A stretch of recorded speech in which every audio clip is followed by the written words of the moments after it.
तुझी तयार झाली का? झाली का बाई? मुलींना तयार झाली का?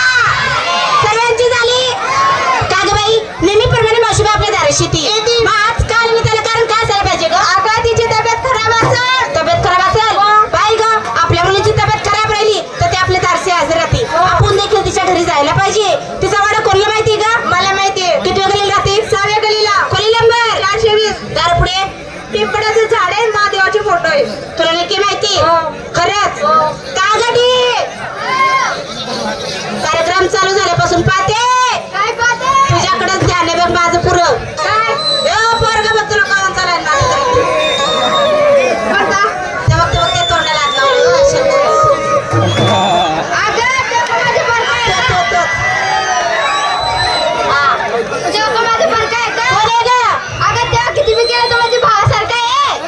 अगं भाऊ नको म्हणू ग. बघ त्याचं तोंड केवढंच झालंय. दादा भाऊ नको, मी तुझ्याकडनं बोलते. हा तू पण नीट ऐक. खत लिखते हो कौन से उसे शाही मत समझना. खत लिखते हो कौन से उसे शाही मत समझना. यहाँ बेटी तेरे आशिक इसे भाई मत समझना. जायचं कसं? कोणाकडं? जायचं नाही. कोणाकडे बघून? हसायचं नाही. आलेला मार्ग हा. सोडायचं नाही. अगं चला.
पाय बोलते आवाज देव. हा अशी आदती काय आवाज भेंग्यातच घालते. अगं पोरी त्याला भेंगाले म्हणतात. ते बघ समोर त्याला म्हणतात भोंगा.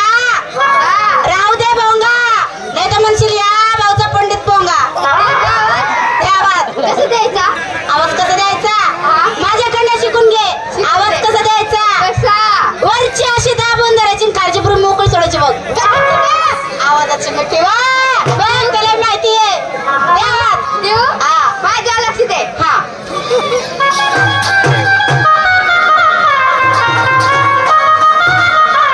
काय करते का अशी? आवाज शेकते. तुला किती वयसांदा शिकू नको. हा. अगो किती शक्ती.